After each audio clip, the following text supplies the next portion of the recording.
Oh yeah, it's been a while, but we did a couple of interviews between the start of the radio show in 2006 and 2010. So 16 years of radio, and it's cool to have you back. I'm surprised that people would not recognize you, but for people that not recognizing those beautiful glasses, that beautiful Yeah. face, who the hell are you?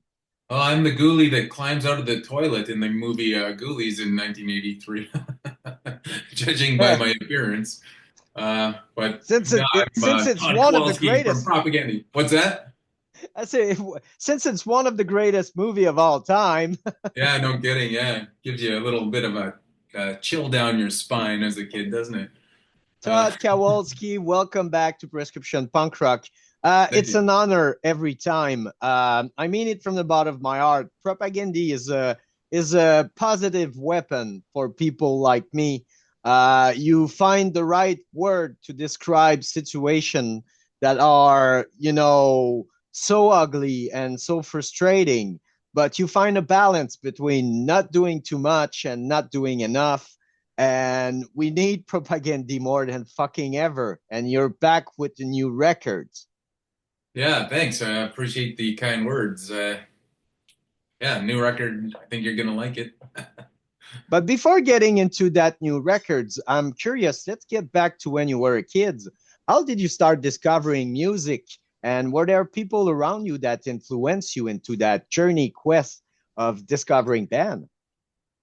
Yeah, well, I guess way back in the day, yeah, my friend's dad had a bunch of Kiss records, and then my cousin Laurel moved in, and yeah, she also had Kiss records. So I'd say they got me into music mostly. Those people, yeah. And were your parents were into music or you're relevant? Well, actually, yeah, I guess Laurel got my mom into ABBA at the time too. That's what she mentioned on that weekend. Um, my dad was into like Johnny Cash and Willie Nelson and stuff, but we're not like a musical family, you know. We just kind of listened to that. Yeah, when I started hearing stuff like Kiss, I was like, I felt like I found something that was like energetic and exciting, you know. And then same with then I found Judas Priest not too long after, and yeah, then I was like pretty much a lifelong metalhead after that. Like, of course, I like punk and stuff as well, but like I guess I'll say a heavy music fan is what I became. And maybe for people that don't know, where you grow up, Regina, Saskatchewan. and how was the scene there when you grow up, the underground scene or the music scene that you follow? Well, at first, like there was all those kind of kids into heavy metal, like just like a little handful, you know. But yeah, that's why I was surprised when I finally saw Kiss when I was a kid. I was like, where did all these like headbangers and heavy metal fans come from? You know, like is it like I was in elementary school, so there's just kind of a little handful of us, you know.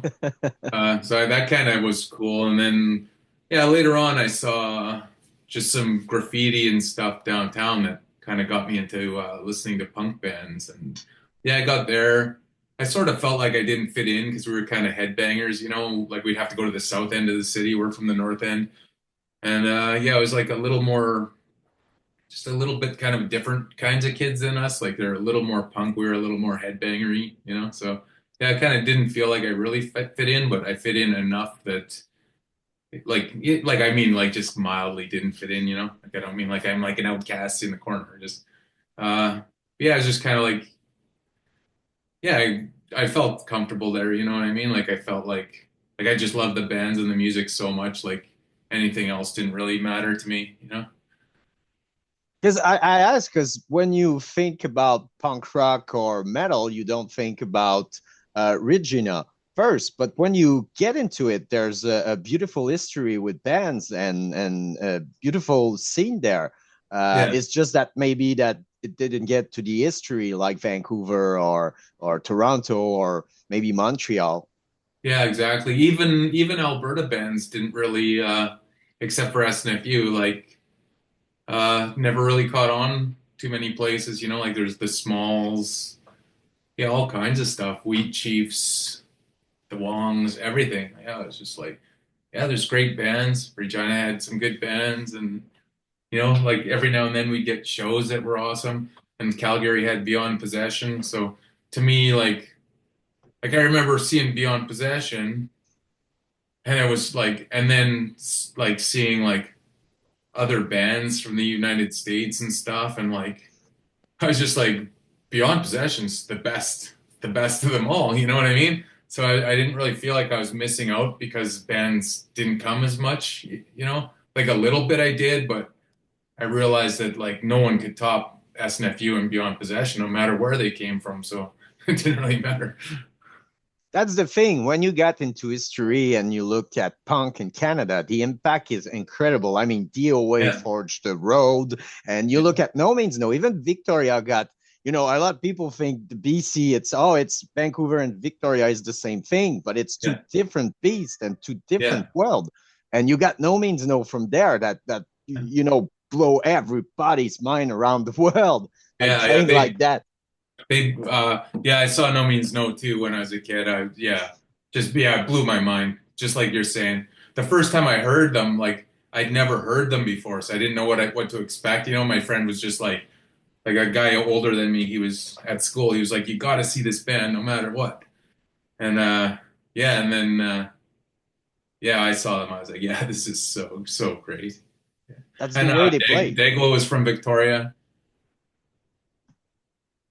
Because I saw the last tour of the Ensign Brothers, and Oh yeah, I cool. I knew about No Means No and the Ensign Brothers. I was really hooked, but I didn't I didn't know that it was behind the mind when you see them play. Are tight they are the drums. It's Yeah, almost perfection. Uh, yeah, when I saw that, I was like, that's impossible, man. Those yeah. guys are, and I understood the legend. But I'm reading Jerusalem book right now. Oh, I'm cool. almost in the middle because there's so much stuff. I don't know if you saw it. I haven't seen it. I think Jord might have a quote in there, like our drummer Jord. So Yeah, that's what I thought. I'm not there yet, but because I think Jason interviewed something like 350 or holy even crap. maybe 500 people around the band. So Yeah, I was cool. like, oh my god, the job is very well done. It's everything is in there. Oh, right on. Yeah, I got to check that out. I just maybe I'll borrow Jord's copy off of him. So when did you pick up a bass, and do you remember the feeling you got when you start playing, or the frustration of trying to learn an instrument at first? Yeah, well, I actually played guitar first, so I started guitar. My cousin Bruce was giving away his guitar. I guess he'd given up on it, and yeah, so I got it. Yeah, I remember the first day I had it was so exciting. I remember just pounding on it, going nuts. And then my friend across the street and his dad, the same guy that got me into Kiss, like they were really good guitar players, still are. Uh, yeah, as soon as yeah, they started showing me a couple little things, and then yeah, then I started taking a few little lessons, just mostly learning songs that I like. You know, like I go learn like my first I started listening yeah, learning Exodus and Metallica. Yeah, somewhere I got like in my thing 9 out of 10 for my performance of Metallica. Yeah, so I did that for a while, and I actually didn't play bass until I joined Propagandhi. So I yeah, didn't know that. That's yeah, amazing. yeah. I was just like, yeah. Well, actually, no, that's not quite true. I jam with Chris a little bit in upstairs in his room, and I play bass a little bit, like Because before. you were a roommate at that time, I think. Yeah, exactly. Yeah, yeah. So sometimes we jam, and I'd be on bass, and he'd be on guitar. Yeah, so it was kind of seamless. Like when ended when I joined Propaganda, it was just like, you know what I mean? Like just kind of friends. Like now we're doing this here, right? You know what I mean? Yeah, it was natural, and that's the cool Yeah, thing. And I think it yeah. was a good ad because you inject curiosity into propaganda. And I admit, Today's Empire is an album that really changed my vision of punk rock and music. I was a metalhead, Oh, and that thanks. records was like, oh my god, they're like, that's metal for me, but that's really punk, and I like that, and I like being intelligence, like an intelligent revolution. And like I said, finding good words. And I love reading the lyrics. And it really found me. Yeah, And I saw the band at the time, so I understood the energy, and I was like, okay, punk, talk to me now. yeah, cool. Well, that's good. And so yeah, so you step up your game really quick because I think that the bass is amazing in Propagandhi. So it's Oh, incredible to learn that it happened kind of fast. yeah, I was in the band, I guess, like before Empires, like I was actually in the band for like 3 years. Like I joined in, I think the end of '96, like but it could be '97. I can't remember anymore. Uh, and then, yeah, so I actually had like kind of 3 years of practicing, with those guys, before Empires. So by then, I guess I was like picking a little better and whatever. Uh, you were in a band called Swallowing Shit, and I love that because like I said, I love intelligence, so Yeah, it's pretty yeah, it's pretty there you go. intelligent for marketing. Yeah. You're sure all the industry want to swallow something like that. No, but Yeah.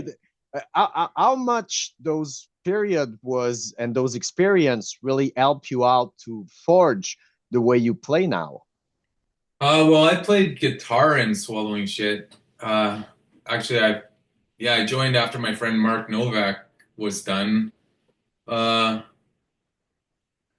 yeah, and that was actually I was already in Propagandhi at that point, so it was kind of like a side mission or whatever, just going hard, having fun, thrashing it up. Yeah, it was kind of more of a grind band, so we were just playing fast and yeah. So with the new records, Victory Lap was amazing. What I Oh, love about that records, it surprised everybody. It was not, but every records it's different. But it was a huge difference from what you did before, and for me, it was in a fucking good way. oh, good. Uh, because you didn't know what to expect in every songs, and it really take a lot of listening, and then you get the whole thing, and it's just something that it takes a lot of energy to create, and I'm sure there was a lot of frustration. But is it more hard or easy with time for you guys because you have the experience, but you always want to step up the game, and you're getting older? And is it something that you find more easy or more harder? I found this record the easiest that we've done since I've joined. Actually, I think we've just kind of like, yeah, we've just like practiced enough that we're a little bit better, and we're, I think, getting a little bit better as like at composing the songs and like fighting our own songs less. Yeah. So, like they kind of just like came out nicely. We're like we're really in tune with each other, like communicating what we prefer over something else, and what role we like, or you know what I mean. Do you like this? Do you like that? And just we just kind of came together naturally, and uh, yeah, I like it. I like it. I think you're gonna dig it. Yeah. Yeah, I think that the connection is so strong that even sometimes you don't speak, and Yeah, just by the look, you're like, okay. And I'm sure that with time, you know more what you want and more what you don't want anymore. yeah, yeah. What we were looking for is like I think adding a little bit more of different types of rhythms and a little more space. And yeah, I think we got it. I think, yeah, I'm happy with what we did. So it's good. Yeah, and it's not an ego thing. The first thing, you do it for yourself. That records, you build it for you guys, and then you release it to the world, and then it's them to live their experience and create things around that in their mind. Yeah. Uh, but the cool thing is that you're proud of it, and I'm sure that just because of that, I know it's gonna be something, but you have to be proud. There's so many bands that are disappointed by their previous records, and I'm always surprised why they release it. You have to release something that you're gonna be proud, 10 years later. Yeah, well, I guess you can never know how you're gonna feel about something 10 years later, you know? So I guess like you could look at it if you're not that proud, maybe it's because you just improved and got better, you know? It's like, if you start drawing and you're first not very good and 10 years later you're really good, you know? Like you don't have to look back at the first drawing and be like, oh, good Michelangelo, you know? Yeah, like we tell the kids when they arrive with that awful drawing, and you're like, oh yeah, that's good, that's beautiful. Yeah, exactly. Yeah. So And they look that's at kind of that's sort of how I try to look at all art and music. It's just like let's try to keep getting better, you know? Uh, uh I talk about the lyrics. How do you find the team that you're gonna approach on records? What highlights you? And do you start with a blank page, or you write constantly? Yeah, how's the writing? yeah. I guess the inspiration is like whatever's kind of tugging at your heart, you know, whether it's like personal or out there in the world. It's like I think if you like are searching too hard for a subject, maybe it won't work out, you know, for you. You know what I mean? Like if you're like, oh, I'm in a punk band, I got to write a song about, whatever. If you're not feeling it, like it's not gonna sound good. It's not gonna read good. It's not gonna work out, or it could, I guess. But um, yeah. So and then yeah, I guess I generally for me, I'll be playing my guitar, but trying to keep like space for words and lyrics in mind, you know. So kind of arranging it, maybe singing along something with it, like maybe they're not real words, and then later on try to combine the two, the music you're playing and maybe upgraded words or better words if possible. Cool, cool. I spoke with a lot of people that teach writing, and they always said never start with a blank page. But it's different to everybody, and it's interesting because I asked the question, and everybody has different way of expressing their self when it's time to write. Yeah, yeah, I think a little bit for me is yeah, on guitar anyway, like a little bit of trial and error, you know, like just moving your fingers around till something you like, you know. You might even see some new scale or something, you know, and be like, ah, see if I can make a song using some notes from this scale. And then, I mean, you just start extrapolating, and as soon as something sounds good, like if it sounds good to you right here, it probably sounds good to other people also. That's As a long good. as long as you can bring it to fruition and make it a real thing, you know. So there's a big chasm between a riff and a complete song with lyrics executed pretty well. So it's election day today. I'm curious, what's your thought on the situation of Canada right now? Oh, it's insane. Yeah, everything's insane. Yeah. It's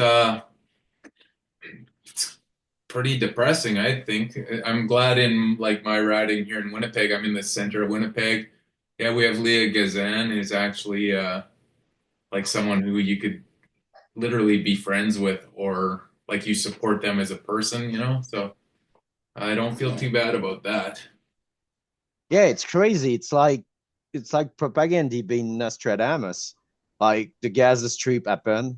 Like so Yeah, many things that like we warn you, and bam, we're there. And it's crazy that right now that we are so divided more than ever. yeah, And in Quebec, there's two way of thinking. There's like 50-50, and it's a sad time, like you said, and it's depressing because hope is the thing that keeps us alive, and they yeah. just like destroy it slowly. Yeah, it's crazy. It's yeah, I guess the best you can do is just people who are cool, try to support them. And yeah, like I'm thinking more and more, like all this internet crap. Just like I think we're way better off just getting out into our community and doing something. Uh, I don't know what it'll do, but at least you'll have like real bonds with real people in the real world, you know? Yeah, social medias are like the huge monster that you have to feed like constantly. Yeah, Like, and it's pretty sad, but it's like going to McDonald's. Like, okay, yeah, it's good for a minute, and then you poison yourself for, you know, a couple of hours. And music is like that right now, and it's sad and culture. But the good thing I think is that I see kids starting a new generation of band, and they are really pissed off. They lose 2 years of their life during the pandemic, yeah, and I think there's something happening when I see Emil in the sniffer and the chats and bad nerves, and all those kids are furious and they want to have fun also. So it's cool to see that there's something happening, because we're getting older and the punk scene is not getting younger and the metal scene, and we need a new generation. But I think it's happening. Do yeah. you feel that? I hope so. I would like to think. I'd hopefully that something comes to better that rolls out with a little more success than the punk scene. I'd like to see. I'd like to see just the world somehow just be a little better. I hope that the younger people just get sick of this and then just see us all as just like crybabies or something, you know? Like I hope they just see our generation as just like, man, these guys are all went way too far, went way too nuts. Uh, like let's try to treat people decently now. Yeah, put the kid in the center. They Yeah, are the exactly. future. Yeah, no, it's Red My Bridge bad. Festival Olac. Yeah, yeah. Yeah, it's 40, not 40, yeah, 45 minutes from Quebec City, the center of Quebec City. It's you're gonna love it because the people behind that, Amelie, Anthony from People of Punk Rock, and Vincent, it's really a family thing. Oh, So good. it's not like the corporate or everything. Like the kids are working, their kids working, and their friend kids all working, like helping Ben and everybody, and it's a really good vibe, and it's something that we were waiting for, getting you back here. Yeah, well, that's good to hear. Yeah, I think Jordan might have talked to one of them the other day, and yeah, he was reporting well about them. Yeah, so that's nice. And yeah, I'm looking forward to those shows. I Yeah, really, because I like being out there. It's do awesome. you remember your first time you came to Quebec with Propagandhi? I do. Yeah, I think you play. I'm not sure if it was the first time, but when you did the tour for 2 Days Empire, was Le Sommet des Amériques in Quebec. I think it's a G7 yeah, that yeah, was happening, and it was like a chaos for fucking 3 days after your show. And it's not you that put the chaos, but right after you, it was mayhem. Like I was there, and we filmed, and it was crazy, man.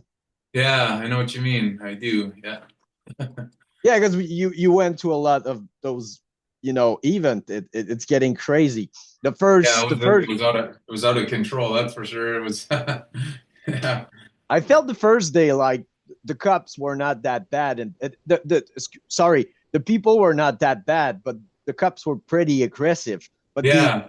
the next day, the people were fucking aggressive, and the cops were not that bad. They got really like beat up hard, and it was mayhem. But yeah, yeah, I don't think those things gonna happen again here Yeah, in who, Quebec. I mean, yeah. because we got a lesson. It's not good. Not good at all. So, and how's going to be the rest of the year for Propagandhi with the release? Is there a tour? How was gonna happen? What's gonna happen? Yeah, well, we're headed to Europe soon, and then yeah, we get back Quebec, and then yeah, then there's some more shows down the line, and yeah, I'll just keep at it for you know what I mean for a while, and then stop keeping at it and do something else. for a while. Yeah. Yeah, and when I'm talking about balance, that's another thing. You never push yourself with the band to get exhausted and find it, not fun anymore.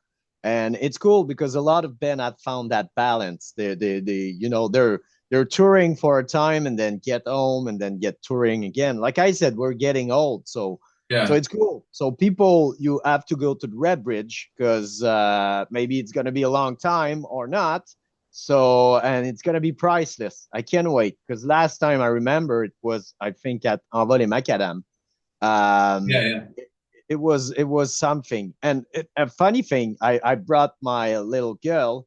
She was, I don't remember, 12 or 13, and I was sure that she's gonna dig like Streetlight Manifesto or Planet Smasher, but Propagandhi was the show that she loved the most Oh, because right on. That's nice to yeah, hear. Cool.